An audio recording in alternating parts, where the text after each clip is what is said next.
To generate a provisor periodontal assessment for a patient, clinical observations need to be entered into the software, then transmitted to provisor for analysis and return of an individualized patient and clinical report. Because provisor is collecting so many clinical observations from around the country, we're in a good position to determine the prevalence of the disease, at least in the population that visits provisor-capable dentists.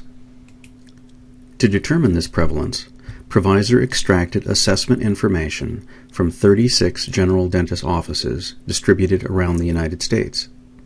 For example, here's a sample of periodontal risk and disease severity scores for one practice over a period of time. The information includes when the assessment was done, a unique identification number for each patient, which is how patients are identified in the provisor database, the provisor periodontal risk and disease severity scores for the patient, and finally, the age of the patient at the time the assessment was done. Here's what we found from this type of data from over 18,500 adult patients who were provisor assessed. First, 81% had some form of gum disease, including periodontitis, with 52% of patients presenting with clinical periodontitis.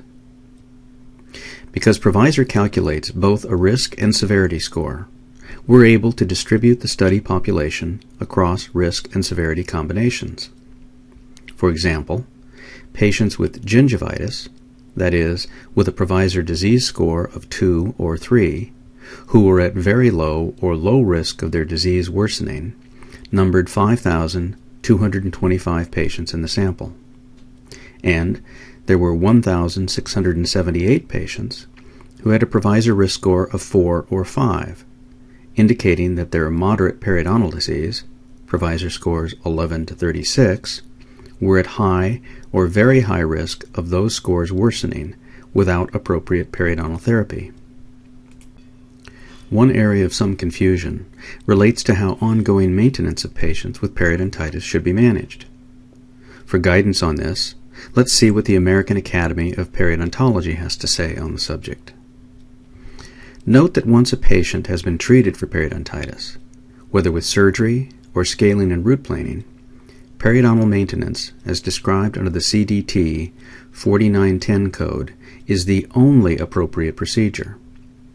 The AAP notes that the 4910 code is therapeutic, while the alternative D1110 adult prophy code is preventive. So once a patient has had perio, they should never again receive an 1110 prophy.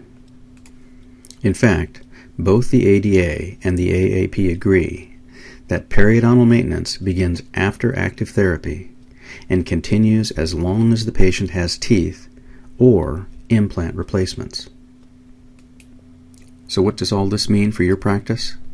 Well, if your patient population has the same average prevalence of periodontitis that provisor has found in its study, and acknowledging that all patients with perio should be treated and placed on periodontal maintenance, then it follows that over half of your patients should be in maintenance, receiving D4910 procedures and not D1110 prophies.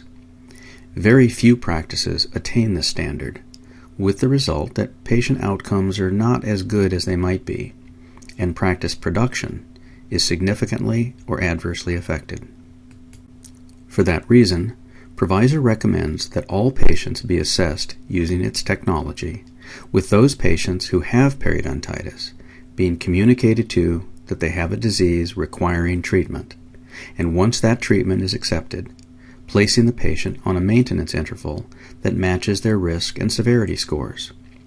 For example, most would agree that patients with severe disease should be seen at least every 3 months for maintenance. However, perhaps patients with mild disease can be successfully maintained on a semi-annual maintenance schedule. If the patient's provisor severity scores deteriorate with maintenance provided every 6 months, a more frequent schedule can be implemented. The lesson from this prevalence data is that most practices have a significant opportunity to increase practice revenue while improving patient outcomes. The key is identifying who has the disease, appropriately treating it, and then providing the maintenance needed to ensure continued oral health.